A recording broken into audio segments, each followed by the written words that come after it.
अंधेरा, सामने दर्द से तड़पता हुआ 350 किलो का एक विशाल बाघ जिसका दायां पैर। तभी मुझे और उस बाघ को चारों तरफ से घेर लिया 15 भूखे जंगली कुत्तों ने। अगर मैं भागता तो कुत्ते मुझे नोच। शाम के करीब 4 बज रहे थे और जंगल में अंधेरा घिरना शुरू हो गया था। मैं अपने रूटीन पेट्रोलिंग के आखिरी हिस्से में था। बारिश का मौसम बस खत्म ही हुआ था, इसलिए जंगल में एक अजीब सी नमी और मिट्टी की वो सौंधी महक हवा में घुली हुई थी। मैं अपनी जीप पीछे बेस कैंप पर ही छोड़ आया था, क्योंकि इस इलाके का रास्ता बहुत ऊबड़ खाबड़ था। मेरे कंधे पर मेरी पुरानी राइफल थी और हाथ में एक डंडा। सब कुछ बिल्कुल नॉर्मल था, रोज की तरह शांत। तभी अचानक मेरे दाईं तरफ घनी झाड़ियों के पार से एक खौफनाक आवाज आई। वो किसी जानवर की दहाड़ थी, लेकिन उसमें गुस्सा नहीं था, बल्कि एक अजीब सी तड़प थी। मैं अपनी जगह पर ही ठिठक गया। मेरे रोंगटे खड़े हो गए थे। एक रेंजर होने के नाते मैं जंगल की हर आवाज को पहचानता हूं, और ये आवाज जंगल के राजा की थी, एक बाघ की। मैंने अपनी राइफल को मजबूती से पकड़ा और दबे कदमों से उस आवाज की तरफ बढ़ने लगा। सूखी पत्तियों पर बिना आवाज किए चलना मेरी आदत में शुमार था। कुछ दूर आगे जाने पर बांस के एक बहुत घने झुरमुट के पास जो नज़ारा मैंने देखा, उसने मेरी सांसें रोक दीं। सामने एक विशाल नर बाघ जमीन पर लेटा हुआ था।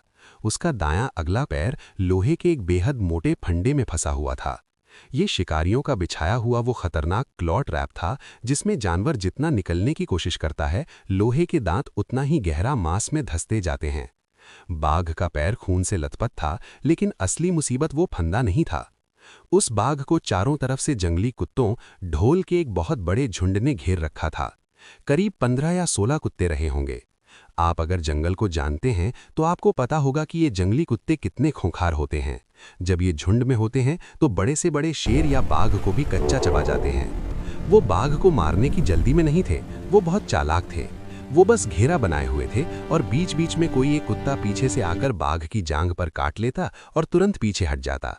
बाघ गुस्से से दहाड़ता, अपने बचे हुए 3 पैरों के सहारे उठने की कोशिश करता, लेकिन फंदे की वजह से वो फिर से धड़ाम से जमीन पर गिर पड़ता। मुझे अपनी ट्रेनिंग का पहला उसूल याद आया। जंगल के अपने नियम होते हैं। जानवरों की आपसी लड़ाई या शिकार में एक रेंजर कभी दखल नहीं देता। मुझे वहां से चुपचाप लौट जाना चाहिए था। ये प्रकृति का नियम था कि आज एक कमजोर बाघ इन कुत्तों का शिकार बनने वाला था, लेकिन मेरे कदम पीछे नहीं हट सके। मैं वहीं छुपकर उस बाघ को गौर से देखने लगा। वो बुरी तरह हाँफ रहा था। उसकी सांसें तेज चल रही थीं और उसकी आंखों में एक अजीब सी बेबसी थी। तभी मेरी नज़र उसकी बाईं आंख के ठीक ऊपर गई। वहां एक बहुत गहरा, पुराना और अजीब से आकार का निशान था, जैसे किसी नुकीली चीज से खाल उधेड़ दी गई हो। साथ ही उसके नीचे के जबड़े का दांत आधा टूटा हुआ था। वो निशान देखते ही मेरे दिमाग में जैसे बिजली सी कौंध गई। मेरा हाथ अपने आप मेरी राइफल के ट्रिगर पर चला गया। ये कोई आम बाघ नहीं था, मैं इसे बहुत अच्छी तरह जानता था। आज से करीब 5 साल पहले की बात है। मैं तब नया नया रेंजर बना था और मुझे अपनी बहादुरी दिखाने का कुछ ज्यादा ही शौक था। एक दिन मैं जंगल के कोर इलाके में कुछ ज्यादा ही अंदर चला गया था, बिना किसी बैकअप के। उस दिन हवा उल्टी दिशा में बह रही थी, इसलिए मुझे पता ही नहीं चला कि मैं एक अकेले, पागल और गुस्सैल जंगली हाथी के इलाके में घुस गया हूँ। जब तक मुझे उस हाथी की गंध न आई और पेड़ों के टूटने की आवाज सुनाई दी, तब तक बहुत देर हो चुकी थी। वो विशालकाय हाथी मुझसे मुश्किल से 50 मीटर की दूरी पर था। उसने मुझे देख लिया था। उसने अपनी सूंड हवा में उठाई, एक कान फोड़ चिंगाड़ मारी और सीधा मेरी तरफ दौड़ पड़ा। मेरा दिमाग सुन्न पड़ गया था। हाथी की रफ्तार इतनी तेज थी कि भागने या पेड़ पर चढ़ने का कोई मौका ही नहीं था। मैंने अपनी आंखें बंद कर ली थीं और मान लिया था कि आज मेरा आखिरी दिन है। तभी मेरे बाईं तरफ की लंबी घास में से एक बहुत बड़ी परछाई हवा में उछली। वो यही बाघ था। वो शायद वहीं घास में सो रहा था या अपना शिकार खा रहा था, और हाथी के अचानक वहां आ जाने से डिस्टर्ब हो गया था। बाघ ने मेरी तरफ देखा तक नहीं, उसने सीधा हाथी के सामने आकर एक इतनी जोरदार दहाड़ मारी कि मेरे पैरों के नीचे की जमीन कांप गई। हाथी जो मुझे कुचलने आ रहा था, अचानक बाघ को सामने देखकर बौखला गया। उसने अपना रास्ता बदला और बाघ के पीछे दौड़ा। बाघ बड़ी फुर्ती से झाड़ियों में गायब हो गया और हाथी उसे खोजता हुआ दूसरी दिशा में निकल गया। करीब आधे घंटे तक मैं वहीं जमीन पर बैठा कांप रहा था। मुझे पता था कि उस बाघ ने मेरी जान बचाने के लिए वो नहीं किया था, वो बस वहां मौजूद था और अपने इलाके में हाथी को बर्दाश्त नहीं कर रहा था।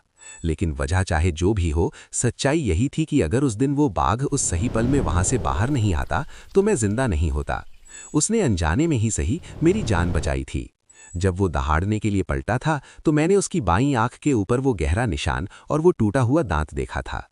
और आज 5 साल बाद मेरा वो अनजाना रक्षक मेरे सामने मौत से लड़ रहा था। मुझे उसूलों की परवाह नहीं करनी थी। आज मुझ पर एक कर्ज था और मुझे वो चुकाना था। मैंने बिना एक पल गवाए अपनी राइफल हवा में उठाई और एक फायर कर दिया। धाएं। गोली की आवाज से पूरा जंगल गूंज उठा। पेड़ों से पक्षी फड़फड़ाते हुए उड़ने लगे। जंगली कुत्तों का झुंड एकदम से पीछे हटा। उन्होंने मेरी तरफ देखा। मैं झाड़ियों से बाहर निकल आया था। मैं अपनी पूरी ताकत से चिल्ला रहा था और हाथ हिलाते हुए उनकी तरफ बढ़ रहा था। आमतौर पर गोली की आवाज और इंसान को देखकर जानवर भाग जाते हैं, लेकिन ये झुंड भूखा था और उन्हें सामने अपना एक पक्का शिकार दिख रहा था। वो वहां से नहीं गए। कुत्तों के अल्फा लीडर ने, जो आकार में बाकी कुत्तों से काफी बड़ा था, मुझे देखकर अपने दांत निकाल दिए और एक अजीब सी गुर्राहट की। झुंड ने बाघ के पास से हटकर अब मेरे चारों तरफ एक बड़ा घेरा बनाना शुरू कर दिया। मेरे माथे पर पसीना आ गया था। मुझे समझ आ गया था कि मैंने एक बहुत बड़ा रिस्क ले लिया है। अल्फा कुत्ते ने अचानक बिना कोई आवाज किए मेरी तरफ छलांग लगा दी।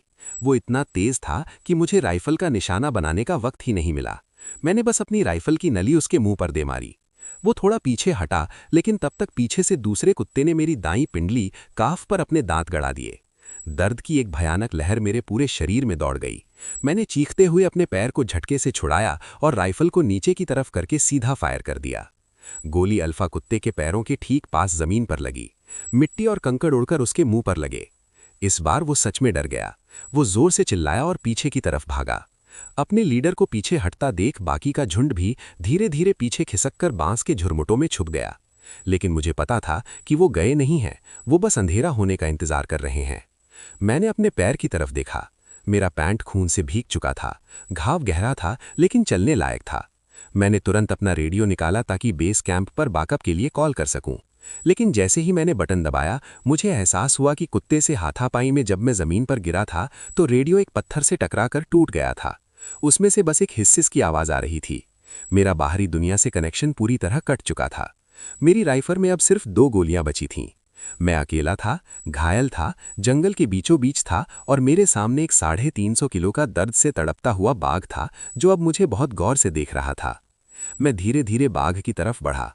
मेरे हर कदम के साथ उसकी गुर्राहट तेज हो रही थी। वो भले ही फंसा हुआ था, लेकिन वो अभी भी एक बाघ था। अगर वो मैं ज्यादा करीब गया और उसने मुझ पर हमला कर दिया तो मेरे पास बचने का कोई रास्ता नहीं होगा। मेरा दिल इतनी जोर से धड़क रहा था कि मुझे अपनी ही धड़कनें सुनाई दे रही थीं। मैंने अपनी राइफल को अपनी पीठ पर लटका लिया ताकि उसे ये न लगे कि मैं उस पर हमला करने वाला हूं। मैंने अपने दोनों हाथ आगे किए और बहुत धीमी शांत आवाज में उससे बात करना शुरू किया।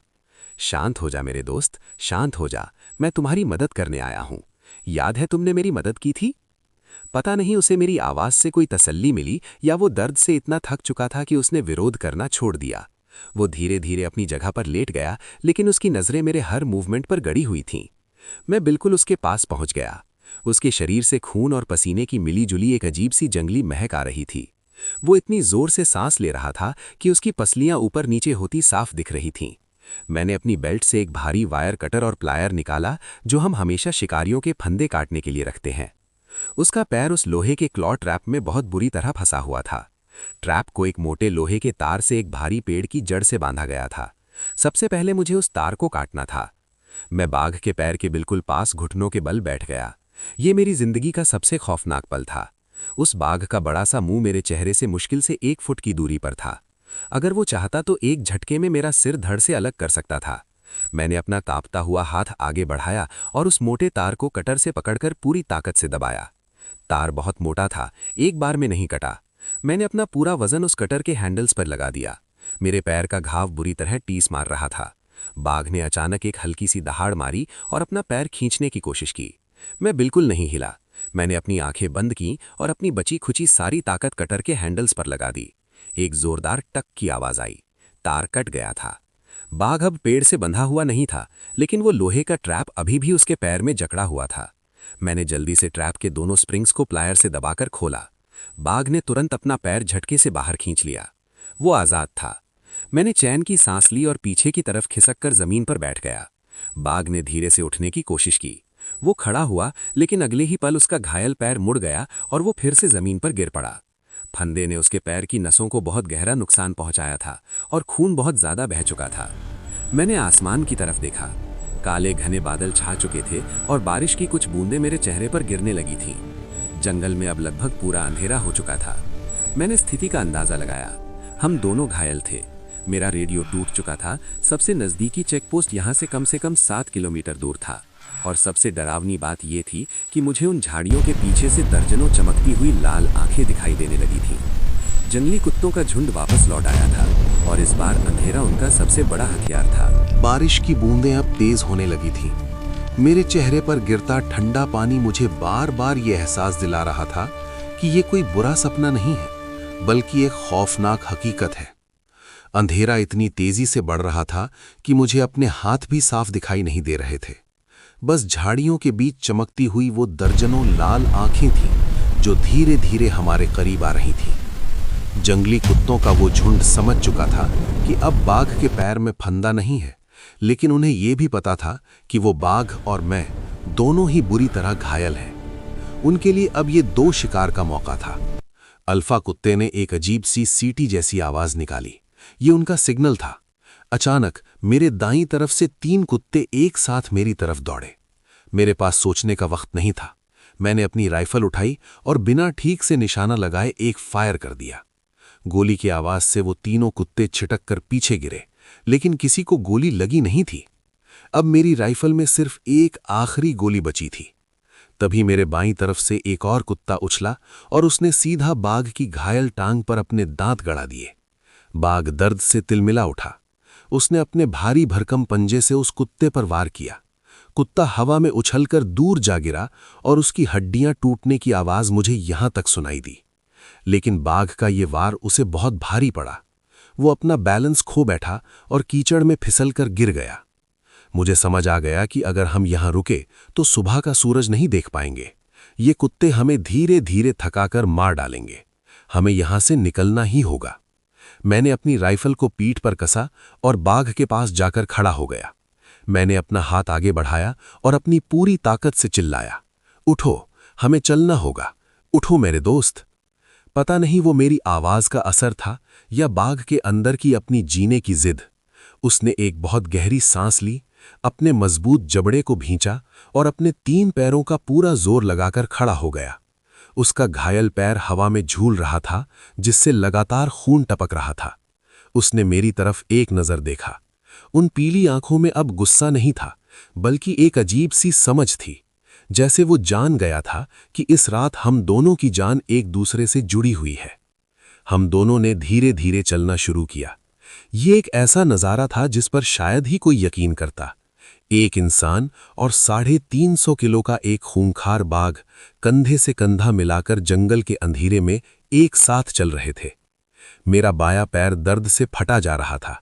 हर कदम रखने पर ऐसा लगता था जैसे कोई घाव में सुइयां चुभा रहा हो, लेकिन मैं रुक नहीं सकता था।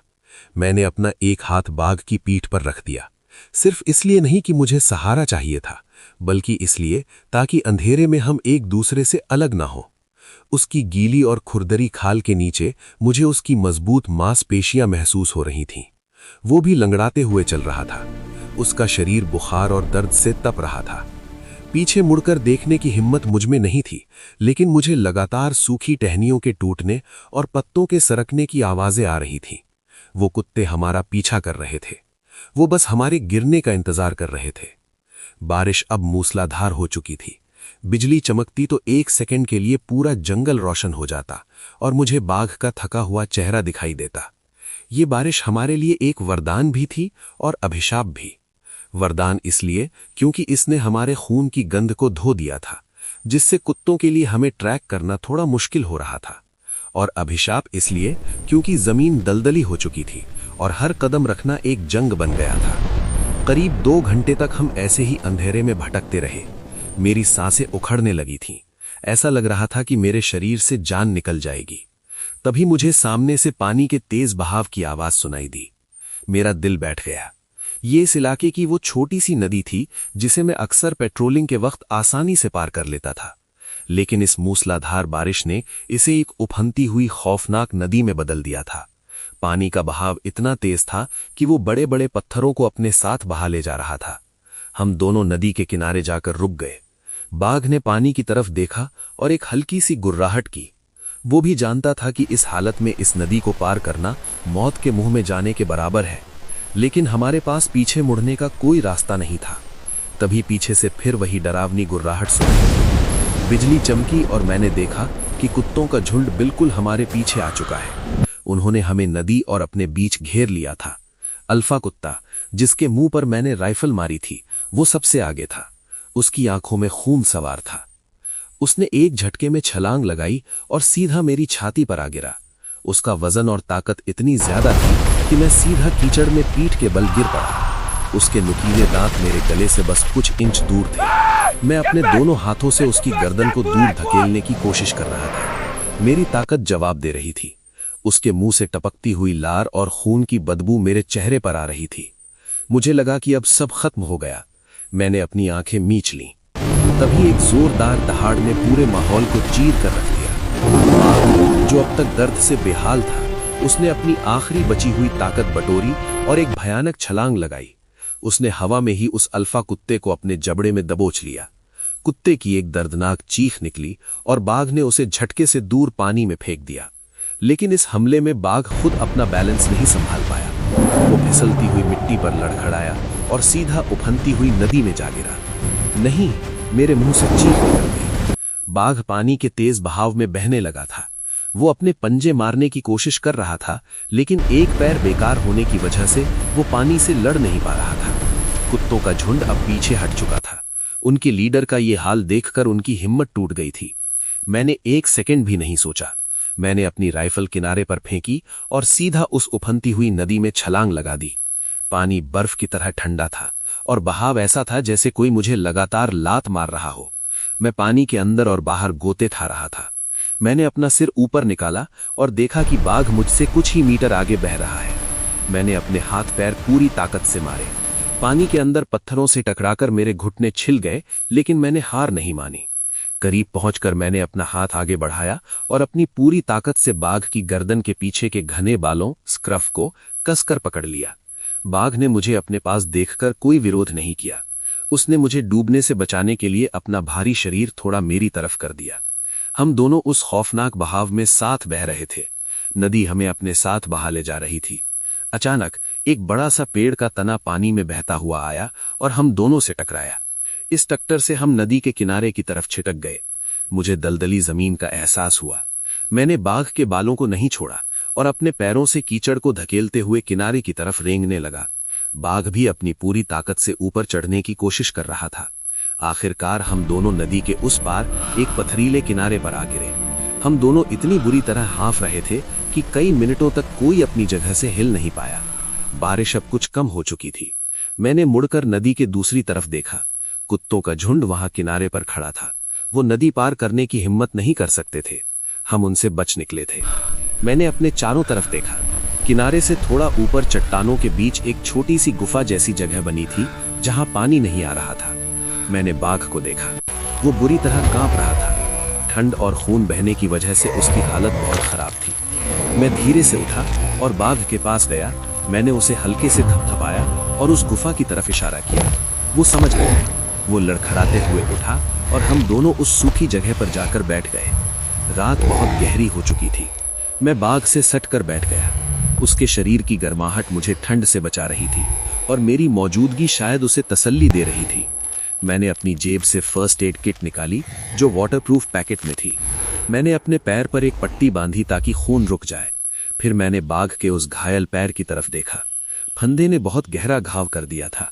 मैंने एंटीसेप्टिक लिक्विड की एक बोतल खोली। मुझे डर था कि कहीं जलन होने पर वो मुझ पर हमला न कर दे। मैंने बहुत धीमी आवाज में कहा, थोड़ा दर्द होगा दोस्त, बस थोड़ा सा। मैंने वो दवा उसके घाव पर डाल दी। बाघ का पूरा शरीर एक झटके से कांपा। उसने अपने दांत निकाले और मेरी तरफ मुड़ा। मेरी सांसें रुक गईं, लेकिन उसने मुझे काटा नहीं। उसने अपना बड़ा सा सिर मेरे कंधे पर टिका दिया और अपनी खुरदरी जीभ से मेरे हाथ को चाटने लगा। मेरे आंसू छलक पड़े। एक रेंजर की जिंदगी में इससे बड़ा कोई पल नहीं हो सकता। वो एक खूंखार जानवर था, लेकिन वो दर्द, एहसास और भरोसे की भाषा हम इंसानों से कहीं बेहतर समझता था। पूरी रात हम दोनों उस छोटी सी गुफा में ऐसे ही बैठे रहे। जैसे जैसे सुबह करीब आ रही थी, बाघ की सांसें नॉर्मल हो रही थी। आखिरकार आसमान में रोशनी फैलने लगी। बारिश पूरी तरह रुक चुकी थी और जंगल में चिड़ियों की चहचहाहट गूंजने लगी थी। सूरज की पहली किरण जब हमारे चेहरों पर पड़ी तो बाघ ने अपना सिर उठाया। वो खड़ा हुआ। उसने अपने शरीर को झकझोरा, जिससे पानी की बूंदें चारों तरफ उड़ गई। उसका घायल पैर अभी भी गहरा था, लेकिन अब वो थोड़ा बेहतर महसूस कर रहा था। उसने एक लंबी सांस ली और हवा को सूंघा। तभी मुझे दूर से एक आवाज सुनाई दी। ये जीप के इंजन की आवाज थी। मेरे बेस कैंप के लोग मुझे पूरी रात से ढूंढ रहे होंगे। वो इसी तरफ आ रहे थे। मैंने अपनी बेल्ट से अपना सिग्नल फ्लेयर निकाला। राइफल तो मैं नदी पार करते वक्त ही छोड़ दी थी और उसे आसमान की तरफ फायर कर दिया। लाल रंग का धुआं हवा में फैल गया। अब रेस्क्यू टीम को यहाँ पहुँचने में बस कुछ मिनट लगने वाले थे। बाघ ने वो आवाज सुनी। वो जानता था कि अब इंसान आने वाले हैं और इंसानों के बीच उसका रुकना ठीक नहीं है। उसने जंगल की घनी झाड़ियों की तरफ अपना पहला कदम बढ़ाया। फिर वो अचानक रुका। वो धीरे से पीछे मुड़ा और उसने मुझे देखा। उसकी उन गहरी समझदार आंखों ने सीधा मेरी आंखों में झांका। वो कोई इंसान नहीं था जो मुझे गले लगाता या शुक्रिया कहता, लेकिन उसका वो मुड़कर देखना, उसकी आंखों की वो शांति मेरे लिए हर शब्द से बढ़कर थी। उसने अपना सिर हल्का सा नीचे किया, जैसे कोई राजा सम्मान दे रहा हो, और फिर वो बिना कोई आवाज किए उन घनी झाड़ियों में गायब हो गया। कुछ ही देर बाद मेरी टीम वहां पहुंच गई। उन्होंने मुझे उस हालत में देखा तो हैरान रह गए। मेरे चारों तरफ बाघ के पंजों के निशान थे, लेकिन वहां कोई बाघ नहीं था। जब मैंने उन्हें पूरी कहानी बताई तो किसी को यकीन नहीं हुआ। उन सबको लगा कि शायद दर्द और खून बहने की वजह से मैं